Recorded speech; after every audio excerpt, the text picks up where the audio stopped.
Okay, yeah, she's just setting me up.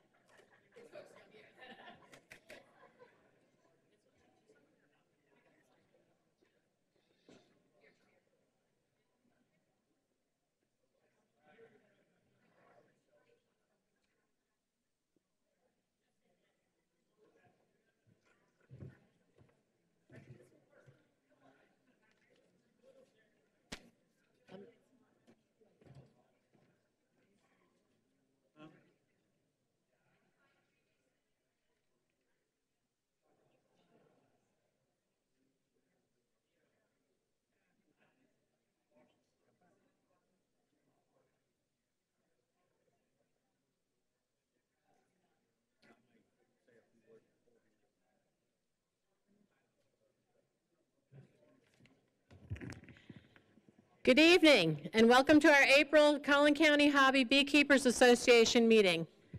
If you all take a seat, we'll go ahead and get started.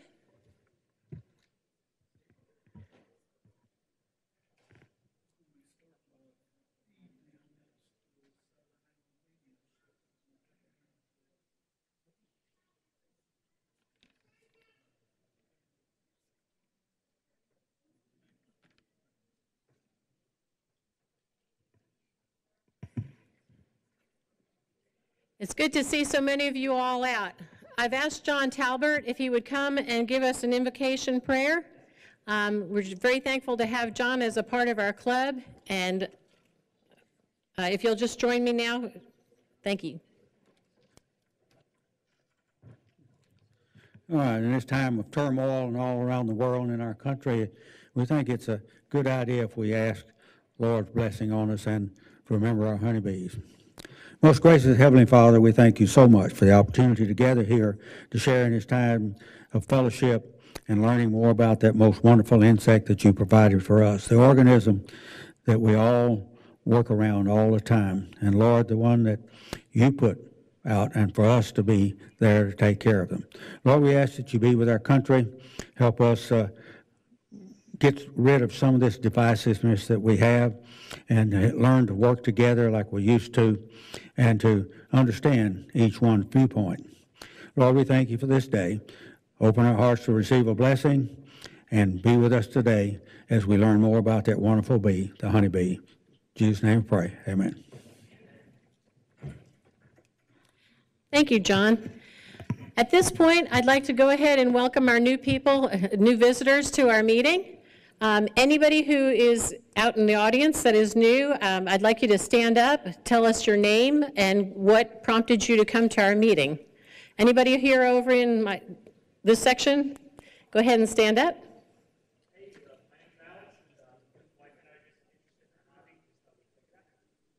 Excellent. I'm Josh Labano, same kind of thing, just looking at learning more about these. Wonderful. Yeah?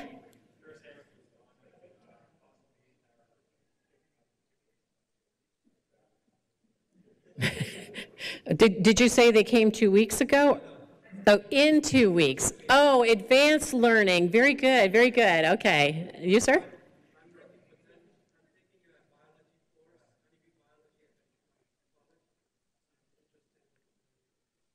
Wonderful. By any chance, is that over at UT Dallas? Okay, and is Scott still teaching that class? Oh, wonderful. Tell him hi.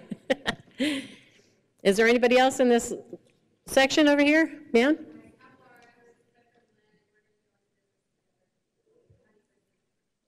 Okay, wonderful. You could join the other gentlemen and learn it all in 2 weeks, and you'll be experts.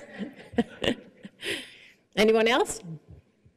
Okay, anybody in the middle section?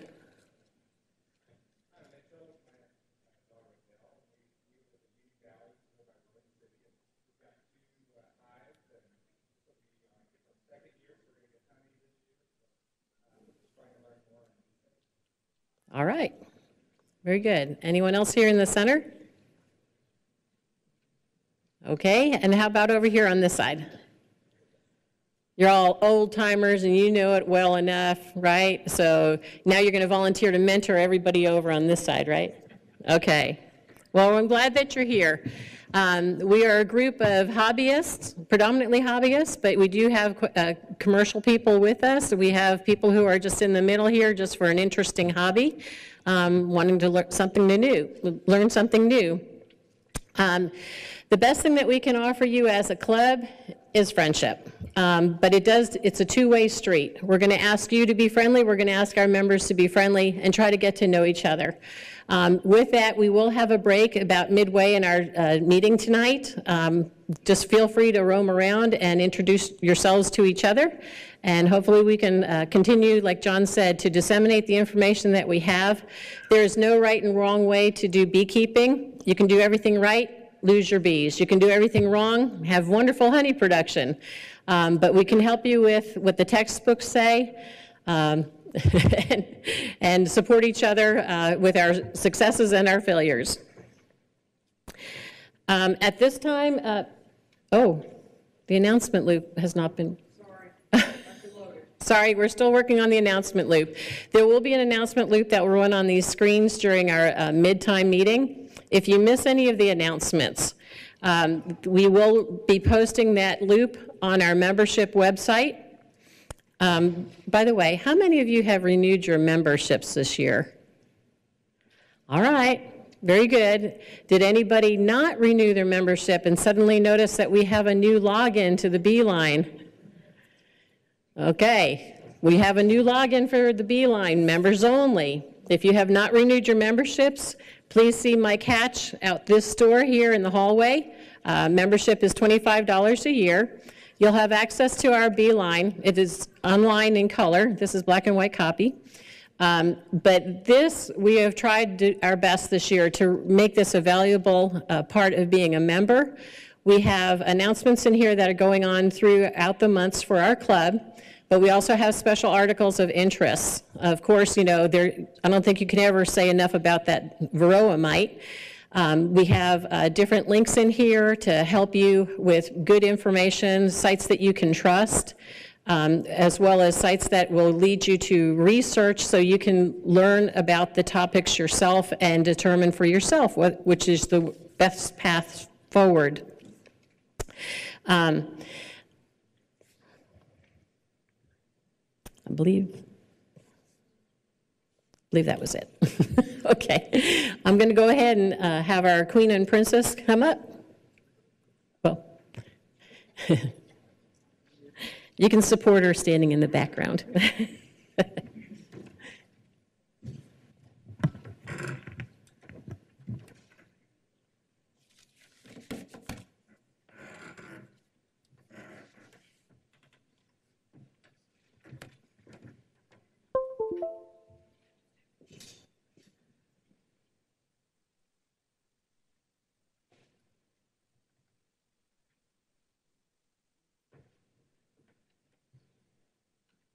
Hi, everyone.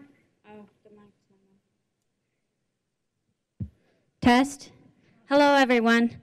I'm Morgan Kaiser. I'm the Collin County Honey Princess for 2019. And if you don't know what we do, we represent your club, and we go around and speak to different schools and other clubs and do booth work at events such as we did last month, the Myers Park Garden Show. Virginia and I both had a good time working the booth there. We sold honey, and mostly we just spoke to people about bees. We had an observation hive there, and that was fun because kids really like to come up to it.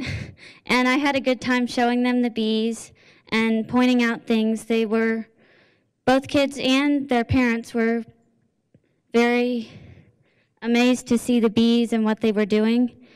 And we have a lot of events coming up in April. We are still accepting events. I will be at Plano East Senior High School tomorrow, giving a presentation to their career club. Later in April, I'll be giving a presentation to the FBC Richardson Preschool, First Baptist Church Richardson, the Matthews Elementary, and a couple of other schools. St. Mark's Catholic School has a STEM fair that I'll be doing booth work at. If you have an event that you would like us to come and speak at or do booth work or pretty much anything talking about bees, you can email the chair at honeyqueenchair@cchba.org. Thank you.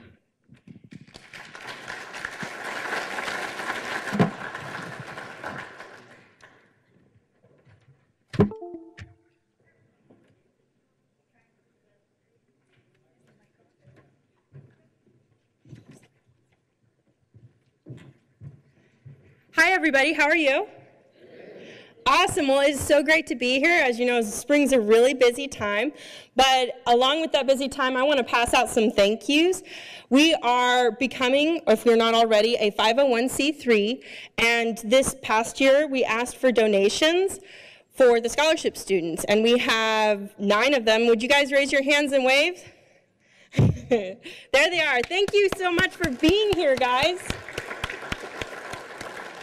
Well, along with that, we got donations from several people. We had Man Lake, who donated bee boxes and magazines and hive tools.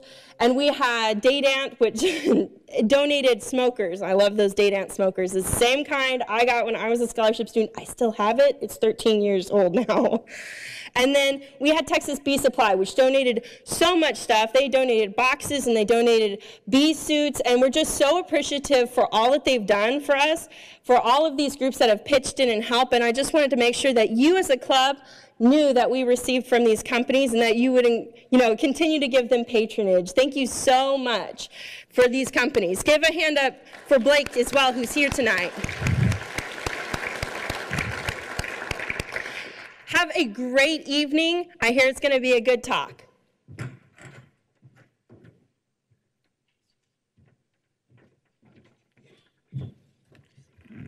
I don't know about y'all, but I'm freezing. It's like you get nervous enough talking up here, and this cold weather just didn't help it any. Do you have this? Okay, Lisa's going to go ahead and put the loop in. It's going to be running in the background. Like I said, everything that's in the loop, the announcements, will also be in your Beeline, as well as the loop itself will be posted on our website, cchba.org. Our club has produced our calendar this year. We have calendars still for sale. Mike out at the Treasury desk has a few more copies of this. As you are out in the yard, these are like the perfect days for photo ops. We don't need just one season photos, though. We are taking pictures from all throughout this past year through the winter season. Again, we will have a photo contest in August. We're taking submissions for that. There's instructions in the Beeline how to submit your photos. Each photo, one email, okay, and give it its own title. If it does not have a title, it is going to go to spam and you will not be entered, and we really don't want that to happen to anybody. Y'all have done an excellent job in the past with your different photography. We take subjects of all different kinds, so please, while you're out there, have your cameras ready and help us with that.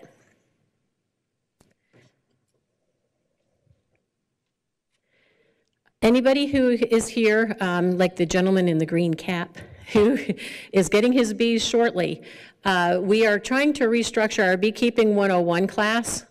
We normally do sessions 1, 2, and 3 as a rotating basis throughout the year. This year we are trying something special for the next 4 classes. They are for the people who just need that emergency information. I got my hives usually yesterday, not in 2 weeks. This man's advanced. But we are going to go through just very basic hive inspections, touch on a little bit of diseases, and give you time to ask your questions and answers. If that's the kind of information you came for, very specifically, something like that, the classes will be held during the second half of our meeting across the hallway in room F122. During the break, you need to see Mike Hatch, pay your $5, and show your receipt at the door in order to be admitted into that class. Again, we hope that you'll find these classes beneficial. They will cover topics, hopefully a month in advance of when you will need them. And then again, if you came for beekeeping lessons 1, 2, and 3, the very basic information again, we will be offering that series again starting in September, October, and November.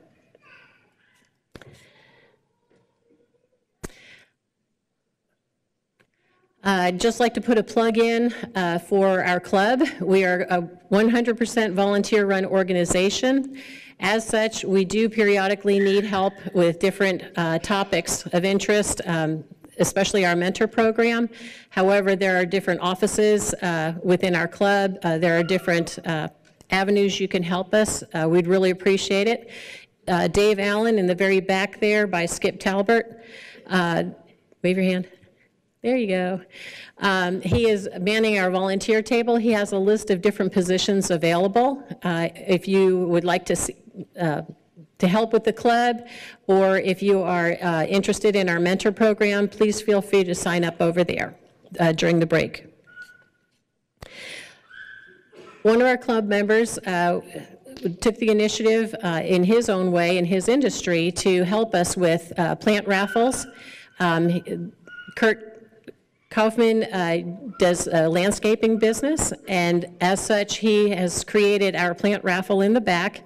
The plant raffle is donations go towards our scholarship program. They help support our youth programs, our community outreach through the Queen program.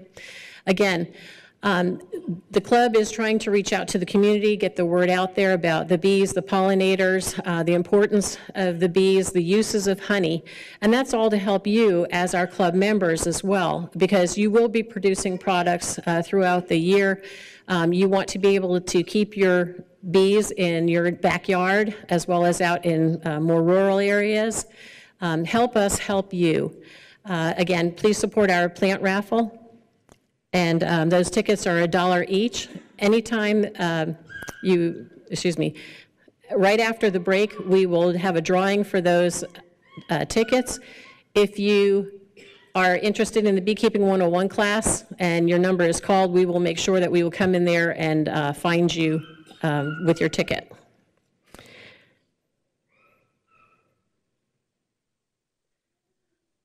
I think I'm done. That's awfully short. You ready for Bee Talk? Yeah, all right.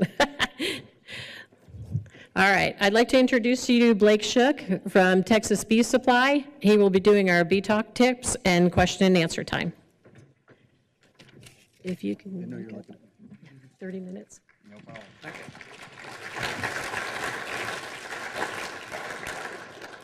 Good evening. So it seems like after this rain that we had that, boy, spring kind of exploded today. We got some hot weather finally, and it seemed like it was kind of slow starting, and then we got that wonderful rain over the weekend, and just all of a sudden I saw flowers blooming I hadn't seen bloom before. Grass started growing very rapidly. So I think spring is here officially, and it's progressing quite rapidly. I don't know how, as cold and as wet of a spring as we've had, but I'm seeing some of the nectar-producing plants, especially Scabiosa and Gaillardia, about a week ahead in our area, at least a week ahead. Some of our Scabiosa is getting ready to bloom, I think, probably in about a week, and I don't usually see that bloom until the last week of April. So spring is happening quickly, and that's a good thing. I noticed when we were going through our bees last week, they were extremely hungry. They were bringing in virtually no nectar. And then when we went through some of our bees today, they had wet nectar up on the top bars. So they were actually bringing in nectar, which is surprising. Some of our bee yards will have, 600-700 hives in one location, and so we don't usually see a lot of nectar coming in. And so they were actually still bringing in and storing nectar on those top bars despite that many bees in one location. So, good sign. I think we're going to progress pretty rapidly into the honey flow. I don't think the honey flow is going to start terribly early, but I would try to have your bees ready by the last week of April. At the very latest, the first week of May, you should really be thinking about getting those supers on. So, let's jump right into Bee Talk, and if you guys have any questions, then feel free to stop and ask along the way. So hives are growing really, really rapidly right now. This should be the absolute peak growing time for your bees. There's never a time of year where they're growing as rapidly as they're growing right now. I was, after doing this for 15 years, I'm still blown away by bees sometime. Friday morning, we went through some of our hives, and some of our single hives, they just had one deep box, and they were really, really strong, just boiling over with bees. So we put an empty deep box on top of them, and we gave them 2 gallons of food. We went back late that evening. This was probably 7 o'clock in the morning we had done that. We went back that evening at probably 7 o'clock that evening, and they had drained both feeders full of syrup, and they had a frame of eggs up in the second deep. And that's how fast bees can move this time of year. The queen is just going nonstop laying. And so you need to be prepared and watching your hive. This isn't the time of year to take a look at your hive and then go back 3 weeks later. This is a time of year that every week you need to be taking a look at your hive, making sure that they aren't overcrowded like the bees in this picture. These are actually some of the bees of our bees in California on the almonds. And this was at the end of the almonds. And you can see they're just bursting at the seams. They're overcrowded. And you don't want that to happen because then you're going to have bees swarm. And so you really want to keep an eye on your hive. Each deep frame in the hive, if you have a deep frame covered front and back with brood, that can be up to 7,000 developing bees on one deep frame if it's covered front and back with brood. So you have one deep frame of bees hatch out. That's a pretty big boost to the population of your hive. So don't overlook the rapidity which your hive can grow. And I think we're talking about swarms tonight, and so that's great because you don't want to let your hive swarm. You lose half your bees and you lose your queen. So with the hives growing rapidly, you need to keep in mind that you'll need to do some feeding, potentially, depending on what's blooming in your area and when. March is when we really focus really, really hard on feeding. April, it's more of feed is needed, and some hives need it a lot, and some hives just need it a little bit. This hive has had plenty of food. It doesn't need any extra feed. They've actually just gone up to the top bars, and they've covered the top bars with comb and honey. And it's for a beekeeper, it's messy, but it's a beautiful sight because that means it was an incredibly strong hive. Now, this was I split that day. We split about 700 hives, and that's the only one we found like that. So I wish I could say they were all that way, but it's kind of rare this time of year to find one hive that has that much stores in it. So feeding, I would encourage you. You don't need a 30, 40-pound surplus this time of year on your hive. You really only need to make sure they have enough food to continue rearing brood. And this time of year, I'm going for about 2 to 3 deep frames full of capped honey or full of open nectar. If they're under 2 or 3 frames completely full of honey, I'm getting a little nervous and I'm feeding. So just 2 or 3 frames and you should be good to go. You want those hives to be growing, and if they go under 2 or 3 frames, they can start starving and cannibalizing that brood because they don't have enough food to feed that brood. Remember, those larvae, the developing bees are in the larval stage for about 5.5 days, and they're fed 5,000 to 6,000 times in that 5.5 day period. So it takes a lot of food to feed that many developing new bees. And so make sure your hive has the food they need. If you gave them a gallon of food 2 weeks ago, they are probably ready for another one. We're feeding our bees about once a week, and we're feeding them about a gallon every week this time of year. And we'll do that until we put our honey supers on. And we'll talk about supering in just a minute. But once we put our honey supers on, we want to start slowing or cutting off that feed completely, because then we'll have sugar syrup honey, not real honey. Any questions on feeding? Are you guys still feeding, or if you stop feeding completely, are you guys seeing nectar coming in right now, or none at all? All of the above? That's where we are, yeah. So we're kind of seeing a little bit of everything. Yes, ma'am.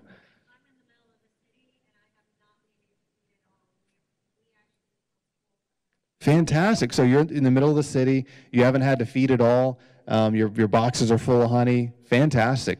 Yeah, and so you might be in a situation where you're ready to start adding honey supers. You know, if you're splitting your hive, that might be a different story. But if you're not splitting and your hive's already strong and they're already storing honey, start adding supers. Time to go. That's fantastic. Awesome. Yeah, I've definitely noticed in the more suburban areas that the nectar producing flowers I've seen are about a week ahead than out in rural areas because of that, the heat from the city, they're definitely pushing up faster. So any other questions, comments on feeding? Okay, I know we talk about feeding a lot. We're almost done, I promise. We're almost to the time where feeding isn't needed anymore. Yes, ma'am.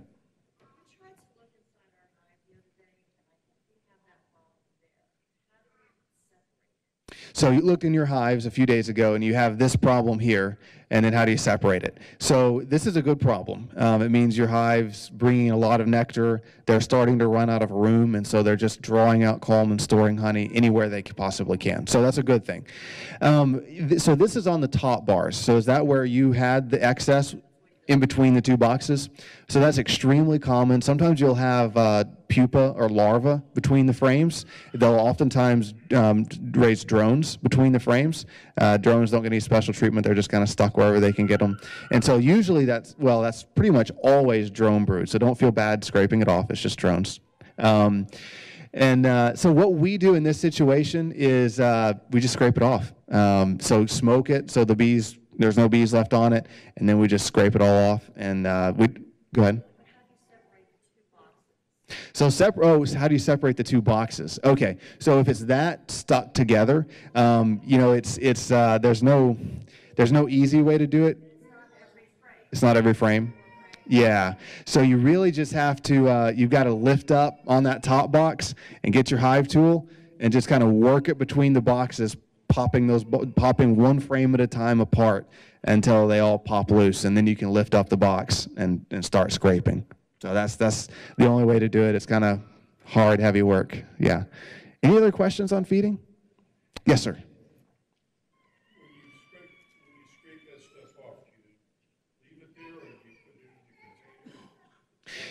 Yeah, so his question was, when you scrape this off, what do you do? So the first thing you do is you take a big bite of it, because it's delicious. Now, that's not if it's drone brood. You don't do that with drone brood. If it's honey, so we scrape it off, and we usually just kind of throw it about as far as we can throw it away from the beehive, and the bees go and they'll rob it. They'll eat all the honey out of it and reuse it. We don't want to drop it right beside the hive because it can cause robbing. You know, it can bring other bees from feral hives or neighboring beekeepers. It can bring other bees to your hive, and they may start trying to get into your hive and rob. So we usually just scrape it all off and just, you know, try to get it 30, 40 feet away from the hive and let the bees rob out all the honey. So, yes, ma'am. Good question. So does it encourage wax moths by throwing the honeycomb out? Not really. Wax moths hate sunlight and they hate moving air. So, you know, if you have comb, it's actually one method of storing honey supers. If you just stand them up on the end under a roof with no sides on it, so wind can blow them and sunlight can shine in, and that's pretty effective at keeping wax moths away. So as long as it's not in the still dark area, wax moths tend to stay away. Yeah. Okay. All right. Fantastic. Well, let's talk a bit about requeening. So this is the time of year, if you're going to requeen, this is a time of year to do it. So if you haven't already, I would requeen within the next couple of weeks. Anytime in April is a pretty decent time to requeen. The later it gets in April, I start not liking to requeen because you can start inhibiting your hive's growth a little bit as you get close to the honey flow. And you want your hive to be at peak performance and peak strength when that honey flow hits, which in this area is usually the first week of May. So requeening, I like to do it anytime from the last week of March up through about the second or third week of April if your hive needs to be requeened. Signs that it's time to requeen your hive. If your brood looks like that, you definitely need to requeen. That's a good sign that your queen is failing. The picture on your left is just what we call a shotgun pattern. It's a very spotty pattern. The picture on the right is actually drone brood. So it's a queen that is laying drones instead of worker bees, or it's a worker bee that's laying. So those are all signs that it's pastime to requeen your hive, and it happens when a queen begins to fail. I like to requeen, and I usually recommend people requeen every year instead of every other year. If you read a lot of the beekeeping books, they talk about requeening every 2 years. These days, and we've seen over the past 5 years especially, we've seen that queens in general don't last as long as they used to. And so requeening every year is a little more important than it used to be. I know they're not cheap, and if you're doing this just kind of for the fun of it or pollinating your garden, you may not have to requeen every year. But if you really, really, really want to keep your hives alive and healthy and maximum performance, then you need to requeen every year, because even if a queen looks really good, she can oftentimes fail suddenly. And so you might be going through your hive that you had last year and the queen looks fantastic, and then a month from now the bees may have killed her off because she started failing. So it can happen very quickly. So in general, if you're really passionate about being as efficient and as strong a hive as you can possibly have, I recommend requeening every year. One quick note, and I always try to say this when I show the picture of that shotgun brood pattern, is that you don't necessarily requeen if you just see that on one frame. You want to see it on all the frames consistently in the hive, because sometimes the queen is just laying around pollen or laying around honey, and that's especially common this time of year when the bees are bringing in honey and nectar and pollen very quickly. And so you want to make sure you're seeing that throughout all the frames. If you're just seeing it on 1 or 2 frames and then you've got a really good compact pattern on other frames, she was probably just laying around things. But if you're seeing that consistently throughout the hive, not a good sign. Making room for the queen cage. I guess I'll put it in here. Hey, this seems like a good spot. Get right in the middle. Find a mute here. So if you do requeen, whoa, hello. If you do requeen, this video just shows where to put the cage. Just like that. You want that screen facing outward so the bees can get to that queen and feed her. And you want it right in between frames. You don't want to stick it on you don't want to stick it on the outside of the way outside where she can get cold. If you get a cold snap, you want it right in the center of the hive. You want it slid right between 2 frames, and that's where you put that cage. Of course, you've got to kill the old queen about 24 hours before you put the new queen in the hive. So make sure you go through, find that old queen, kill her, and then about 24 hours later, you're going to put your new queen in, and the bees will eat through that candy plug. She'll be released and hopefully accepted. One quick note would be that before you go and kill your old queen, contact your queen supplier and make sure they are shipping your queen when they said they would. It's pretty common this time of year for queen breeders to be behind schedule, and you don't want to go in and kill your queen and then your queen doesn't show up and you're like, where's my queen? Like, oh, it'll be 2 weeks. Don't want that to happen, and it's very common. So before you kill that queen, make sure you go through and make sure they're going to ship her on time. If you can't find the queen, which is a very common struggle, there's a couple different things you can do. I know it's tempting, don't just stick that new queen in. The bees will kill her pretty much 100% of the time. So if you just go through and you just cannot find the queen, but you know you have one because you've got eggs and larvae, one thing you can do, it's a little bit extreme, but it's very effective, is you can and pick a nice sunny day, and hopefully you don't live in a tiny little neighborhood with a small backyard, because the bees don't appreciate this, but you can actually shake all the bees out of the hive in the front of the hive. Get every frame, shake them all off onto the ground, and then get a queen excluder and put it between the bottom board and the bottom deep. And what's going to happen is all the bees are going to come back in the entrance. They're going to go through that queen excluder back up into the hive. But who's going to be stuck down below? The queen. When she tries to go up through that queen excluder to get back up in the hive, she's going to be stuck underneath that queen excluder. And then so you give them a couple hours, all the bees will trickle right back in.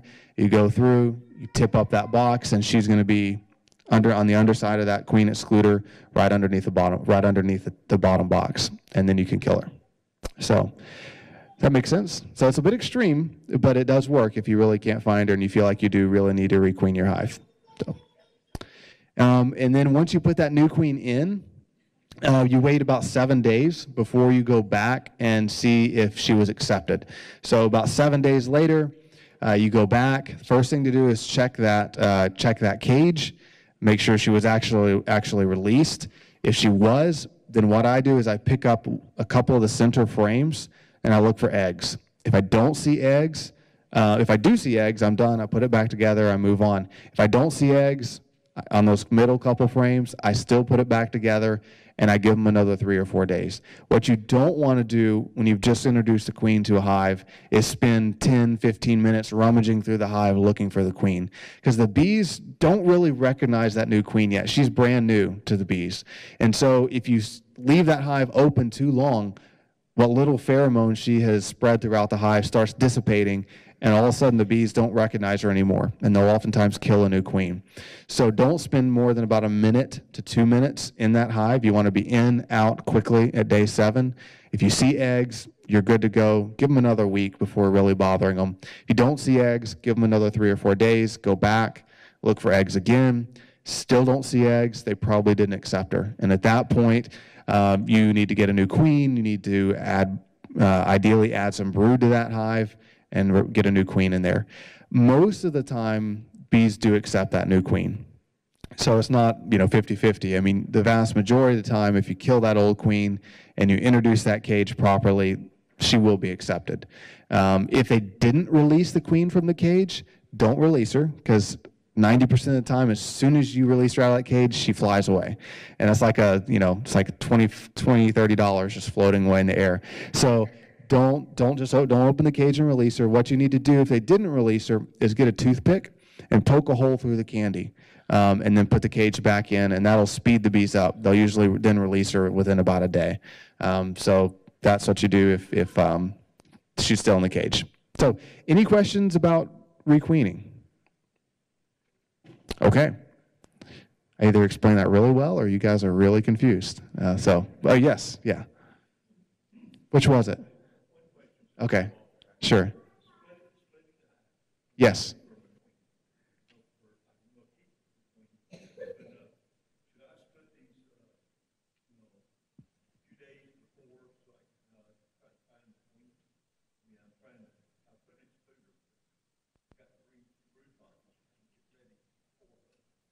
Okay. So you're making a split. How convenient. So you're making a split, and your question was, when should you make the split? The queen's coming on the 19th. Okay.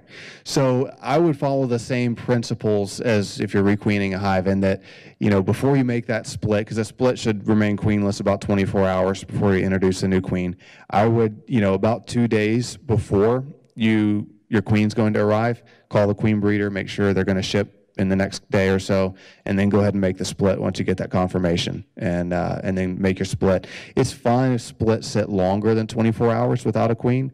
I don't like going more than 3 or 4 days, but 3 or 4 days is no problem without a queen. So just confirm they're still on track a couple days before, and then I would go ahead and make the split. So I know I'm not going to spend a whole lot of time, and we have some time, so if you guys want to talk splits, then no problem. I'm sick of splits. We've been doing it for 3 weeks, so we're going to skip over it as quickly as we can. But no, I'm happy to talk about it. But I know Janet talked about splitting last meeting, and so I don't want to, if you guys are really comfortable with splits, I don't want to spend too much time on it, but I'll touch on it briefly. Yes, ma'am. How do the bees kill their queen? Well, it's kind of graphic. So the bees kill the queen. Typically, they will cluster around the queen, and they'll do one of two things. They'll sting her until she dies, or they will actually just form a very tight ball of bees around her, and they'll overheat her until she gets too hot and dies. So, yeah, sorry. Yes, sir.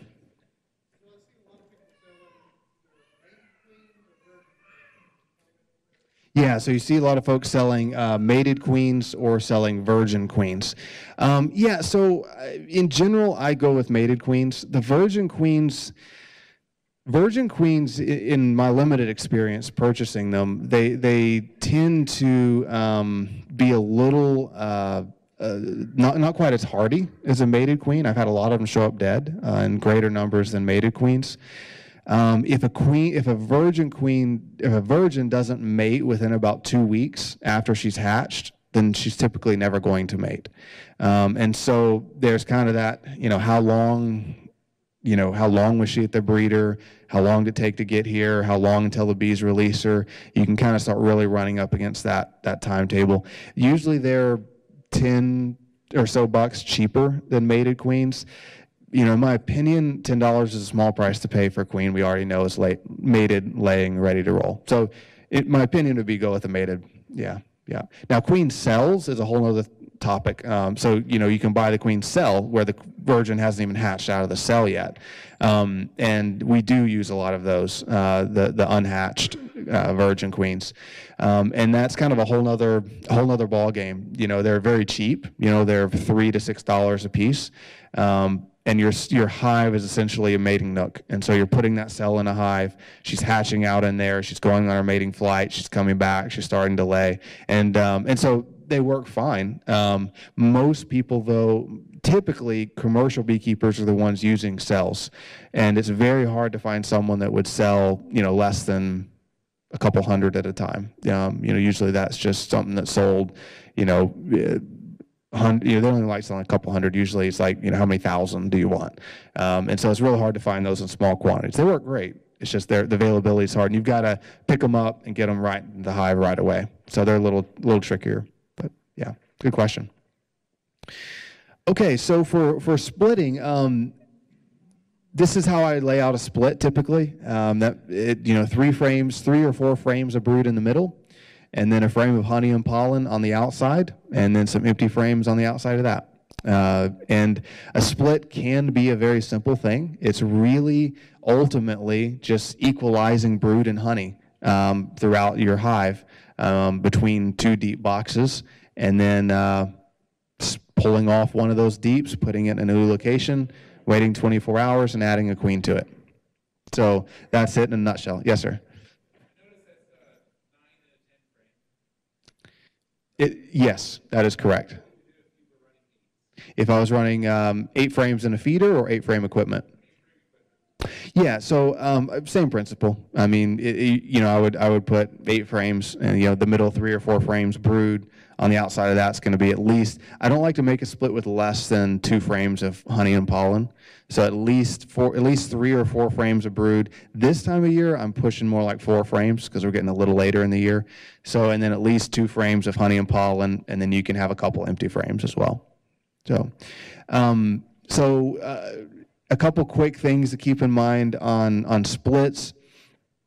If you can't find a queen, and oftentimes it's hard to find a queen in a split because it's super strong and full of bees and brood, there's a couple different ways to cheat on splits, and this is something that we do commercially because we can't possibly go through and find thousands of queens in each hive, and so we kind of cheat. We make our splits. So if we're putting 4 frames of brood in each split, and we've got a hive with 8 frames of brood, then basically we split it in half. If we have 2 deep boxes, we go through and make sure each deep box has 4 frames of brood, 2 frames of honey in both boxes. Let's say we made the split in the early afternoon. We let that split sit until it's dark or until early the next morning. Then we pull the 2 boxes apart. We ignore the queen through the whole process. We don't ever look for her. We ignore her. We act like she's not there. We pull the 2 splits apart. We bring one of the splits a couple miles away, and then we let them sit for 3 days. We don't add a queen. We let them sit for 3 days, and then after about 3 days, we go back and we see which one has eggs in it. Because if you guys remember, it takes 3 days for an egg to hatch into a larva. So the box without a queen isn't going to have eggs because all those eggs have hatched into larvae. So now we know which one has a queen and which one doesn't, and we can then add a queen to the one that doesn't. And if we want to requeen and kill the queen in the one that we now know does, it's a whole lot easier finding her in a hive that's half the size now instead of one of those double deeps full of bees and brood. So it simplifies it a little bit. Now sometimes we don't requeen it. We say, okay, well there's the queen, and we just let her go. Sometimes we do go through and find her and kill her, but it's much easier because the hive is so much smaller. Yes, sir.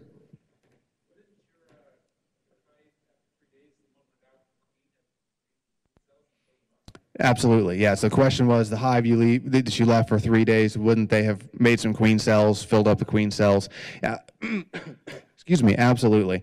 And that actually makes it a whole lot easier for us to find out if that hive is queen right or not. You know, when there's queen cells started all over the place, like, you know, that one doesn't have a queen.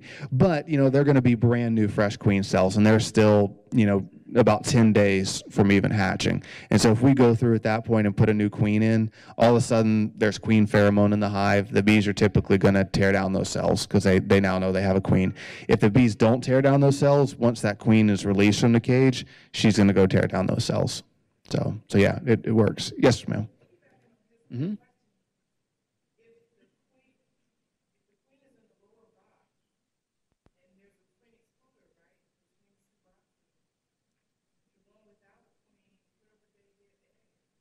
So if there was a queen excluder between your two boxes, sure, you know where the queen is.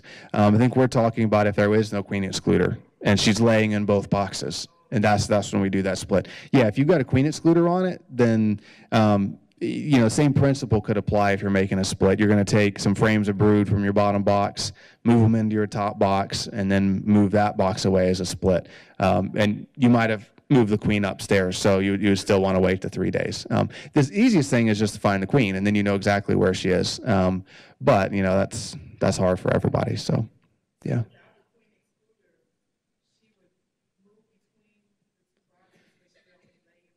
She'll lay in both boxes. Absolutely. Yeah. Wherever she has access, she'll be laying. Yep. Absolutely. Yes. Okay. 5 minutes. 5 minutes?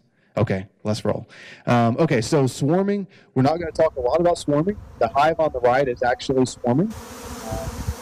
That's not what we want to see, but this is a hive swarming, right?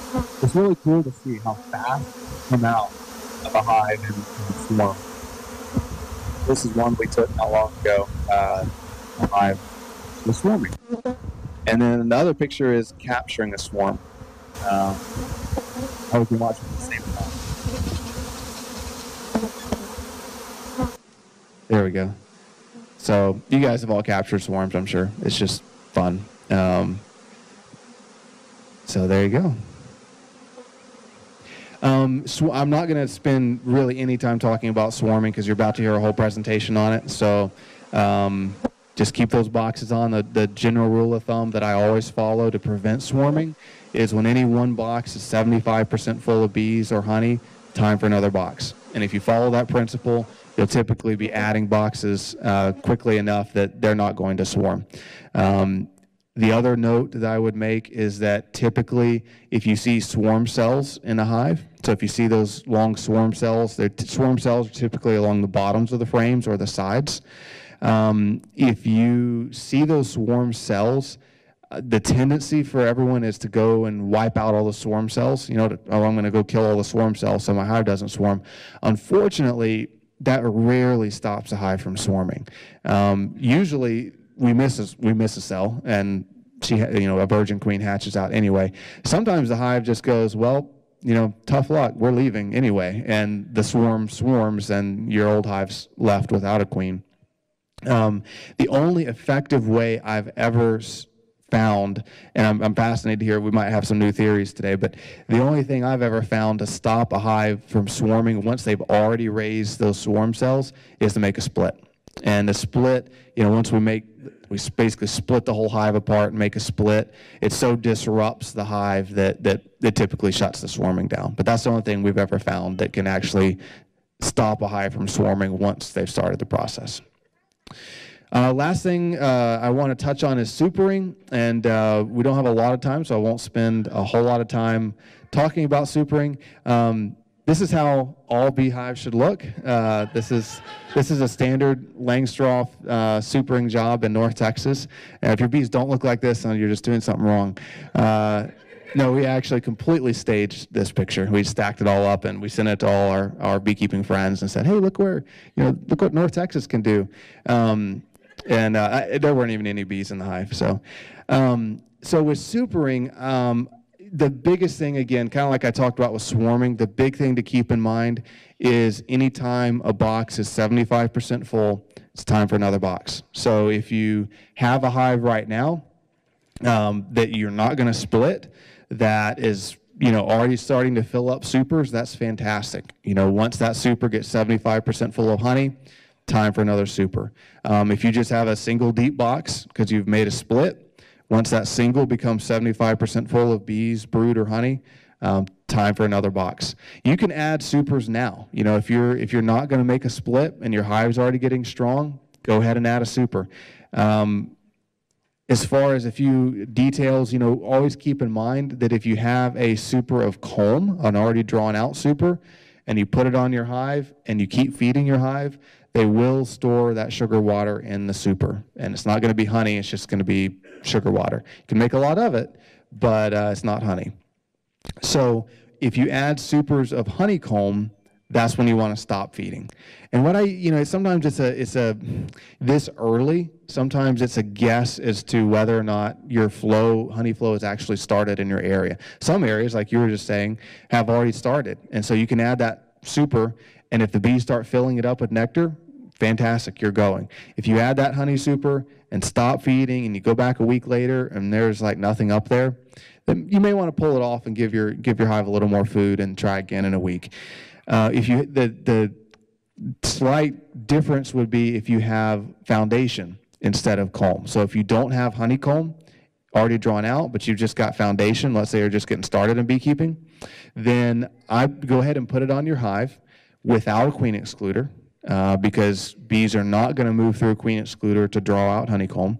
So put it on your hive without a queen excluder and keep feeding them. Because the bees really, you got to kind of push them to get up and, they don't really want to move up into a super full of plastic and start drawing out honeycomb. So keep feeding them until they have about a fist size or baseball size piece of honeycomb drawn out on 3 or 4 of those middle frames. And then at that point, you can stop feeding, make sure the queen's down in the bottom box, put your queen excluder on, and they should continue drawing it out. Now, if you go back a few days later and they're not really drawing it out again, then you can give them another shot of food until they start again. So you're kind of playing a start, stop game through April a lot of times to get them to start going up into that super. Once May hits, the honey flows on for sure, and they typically don't need as much. It's not as much guesswork as far as getting them to start and stop. If you're adding a super of honeycomb, then you can put the queen excluder on as soon as you add the honeycomb. Yes, sir. Yeah, does it help if you add any wax to the frames of foundation? Absolutely. Yeah, totally. Yeah, if you can melt down some wax and brush it, roll it onto that foundation, that's just going to make them do that much quicker. Great idea. Absolutely. That's the basics on drawing out comb with foundation. Any quick questions on supering?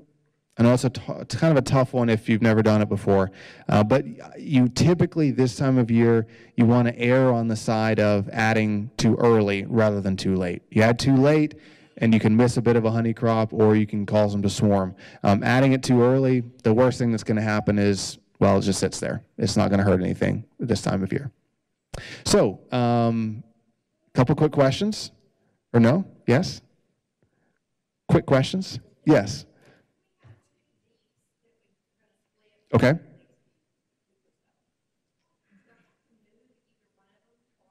Great question. So you're about to make a split. So in a perfect world, you move one of those splits about 2 miles away. But it don't have to do that. So one thing that works quite well is you've got 2 options. One is to make one of the splits a little bit stronger. Maybe let one of them have an extra frame of brood.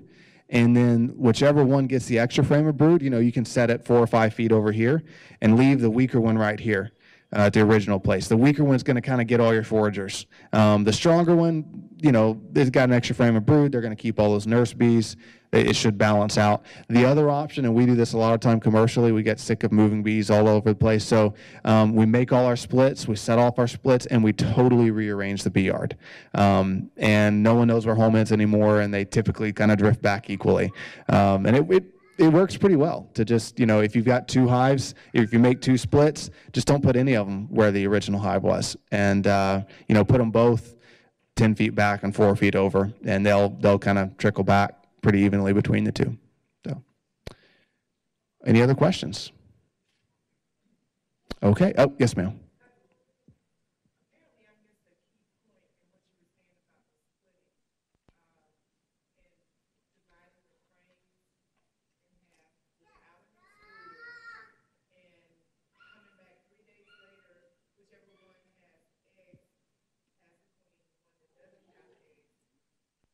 So you're gonna, when you make that split, you're going to you're gonna equalize the brood between the two hives. You're gonna wait till that evening, and then you're going to separate the two boxes, and you're gonna separate them and either move one a couple miles away or rearrange your bee yard. Yeah, and then wait 3 days, and one of them have eggs. Fantastic. Okay. Oh, last question. Yes.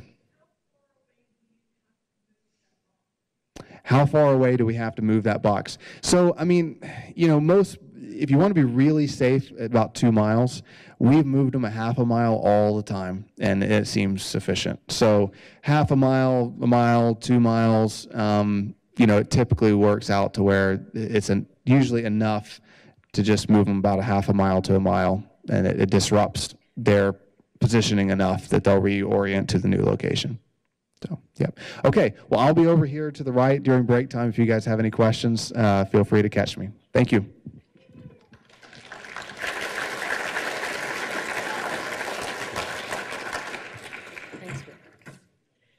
Thank you, Blake.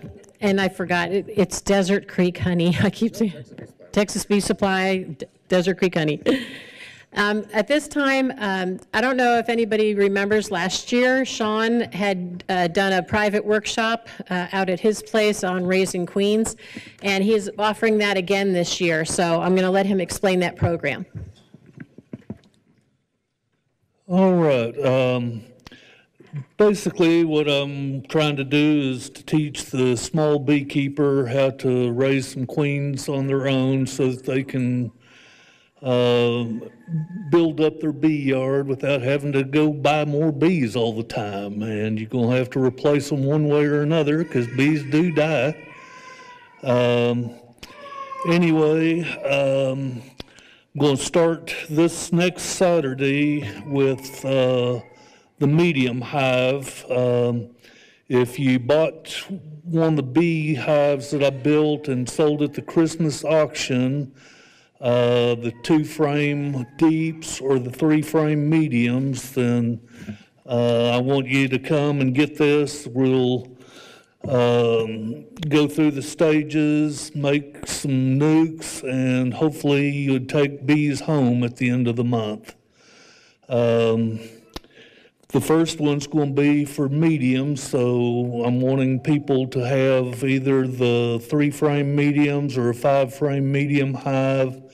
Then next month we'll do the deeps. So if you're interested in being in it, and especially if you bought one of the nukes at the Christmas auction, then get with me here, and I've got the itinerary. Thank you.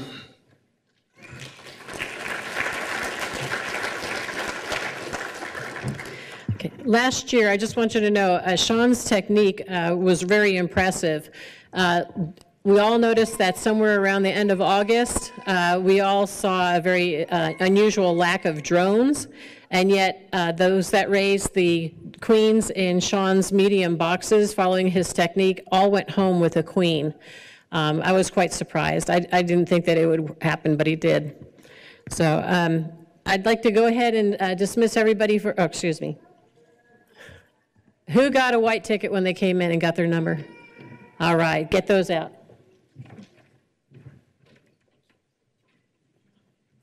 Okay.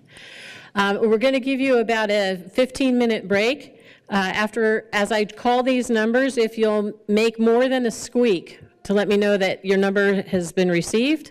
And please see these young ladies over here for your door prize.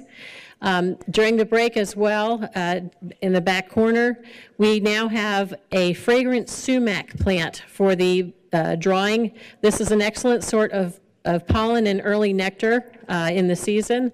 It's a fragrant sumac, and the little tassels actually can be used as a smoker fuel.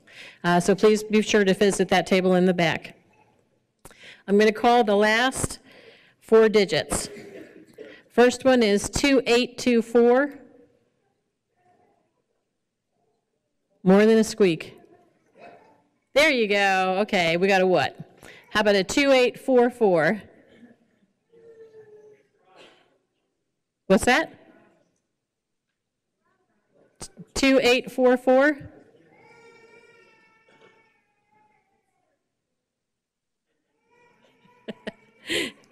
Two 2791. There we go. We got a live one. 2789. There we go. Two live ones. 2794. I get a wave. 2781. Yay. 2843. All right, Mary. 2800. All right. Two more. 2799. All right. And last one, 2783. All right. All right, we're going to reconvene about 7:45. Roam around, introduce yourselves to somebody new, and say hello and help a beekeeper.